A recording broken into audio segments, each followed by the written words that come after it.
राधे राधे। आज हम कार्तिक महात्म्य का 19वां अध्याय सुनेंगे। शिव द्वारा जलंधर वध।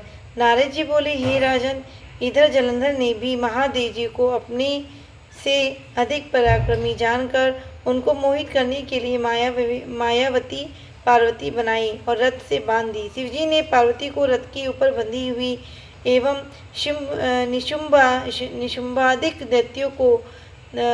दैत्यों द्वारा मारने से रोती हुई देखा तो शिवजी के हृदय में बहुत व्याकुल हो गए और अपने पराक्रम को भूलकर सिर नीचा करके चुपचाप खड़े रह गए। तब जलंधर ने 3 बाण शिवजी के सिर, छाती और पेट में मारे, जो पंखों तक शरीर में घुस गए। जब विष्णु ने शिव की यह दशा देखी तो उन्हें समझाया कि यह सब माया रची गई है। तब शिवजी ने ज्वालामय होकर बड़ा भयंकर रूप धारण किया। महादेव जी का अति भयंकर रूप देखकर कोई दैत्य उनके सामने ठहर न सका। वे सब दशों दिशाओं में भाग गए। तदंतर महादेव जी ने शुंभ निशुंभ दोनों को शाप दिया कि तुम मेरे युद्ध से भाग तो गए हो, लेकिन एक दिन पार्वती के हाथों ही मारे जाओगे। इधर जलंधर ने भी बड़े वेग से तीक्ष्ण बाणों की वर्षा की और जिससे पृथ्वी तल को ढक दिया। जब तक शिवजी उसके बाणों को काटे, तब तक उस जलंधर ने महाबली नंदी के ऐसा कठोर परिघ मारा कि उसके लगने से वह युद्ध भूमि में से भाग गया। तब महादेव जी के रोकने पर भी न रुका। तब शिवजी ने भयंकर रूप धारण करके सूर्य के समान तेज वाले सुदर्शन चक्र को संभाला और उस पर चला दिया। वह पृथ्वी और आकाश को अपने प्रकाश में चकाचौंध करता हुआ भूमि पर आया और महाबली जलंधर का सिर काट दिया। जलंधर का सिर घोर शब्द करता हुआ पृथ्वी पर गिरा और उसका तेज शिवजी में और वृंदा का तेज शरीर का तेज गौरी में लीन हो गया। यह देखकर ब्रह्मादिक देवताओं को बड़ा आनंद हुआ और शिवजी को प्रणाम कर विष्णु का हाल कहने लगे। तभी देवादिदेव महादेव जी, आपने शत्रु को मारकर तो उसके भय से हमारी रक्षा की है, परंतु एक भय और पैदा हो गया कि वृंदा के सौंदर्य से विष्णु मोहित होकर उसकी चिता की रज में लेट रहे हैं। अब हमें क्या करें। रुद्र बोले, हे देवताओं, विष्णु को मोह दूर करने के लिए तुम शरण्य मोहिनी नाम की माया की शरण जाओ, वही तुम्हारा कार्य सिद्ध करेगी। नारद जी बोले, तब भूत गणों समेत शिव अंतर्ध्यान हो गए और सब देवता भक्तों की रक्षा करने वाली मूल प्रकृति योग माया की स्तुति करने लगे, जो अपने 23 गुणों के द्वारा संपूर्ण जगत में व्याप्त है, जिसके रूप कर्म आदि का गुणगान तीनों देवता भी नहीं कर सके। उसको हम बार बार प्रणाम करते हैं।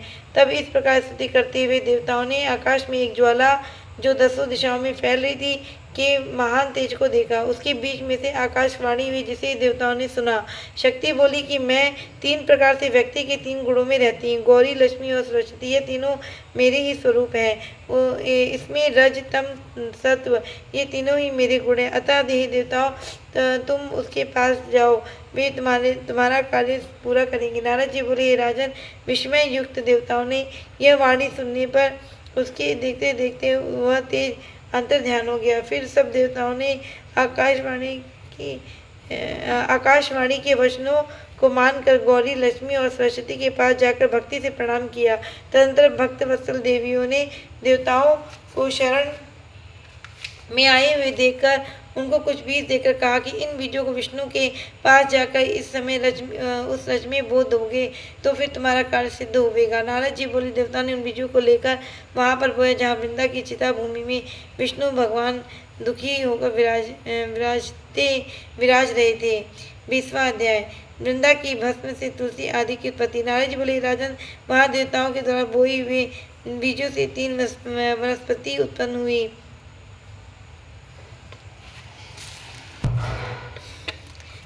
सरस्वती के बीज से धात्री, आंवला, लक्ष्मी के बीज से मालती और गौरी के दिए हुए बीज से तुलसी उत्पन्न हुई। ये ही रजोगुण, सतोगुण और तमोगुण हुई। जब विष्णु की विलास में स्त्री रूपी वनस्पति को वृंदा के रूप में देखा तो वे उठ बैठे। विष्णु ने उन्हें प्रीतिपूर्वक देखा और तुलसी तथा धात्री ने भी विष्णु की ओर प्रेम से देखा। जब विष्णु भगवान उस दुख को भूल गए तब देवताओं ने उन्हें नमस्कार किया। देवों के द्वारा स्तुति करने पर विष्णु उन दोनों को संग लेकर बैकुंठ आ गए। इसीलिए कार्तिक के व्रत में तुलसी के वृक्ष के पास विष्णु जी का पूजन होता है।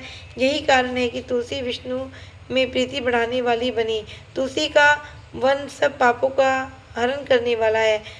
वह घर भी तीर्थ स्वरूप है। जो कोई उसको घर में लगाते हैं वहाँ यम के दूत नहीं आते, वहाँ रहने वाली यमराज का दर्शन नहीं करते। नर्मदा नदी का दर्शन, गंगा स्नान और तुलसी के वन का संसर्ग, ये तीनों समान फलदायक है। तुलसी के लगाने, पालने और जल देने तथा दर्शन और स्पर्श से मनुष्यों की वाणी, मन और शरीर से उत्पन्न हुए पाप भस्म हो जाते हैं। जो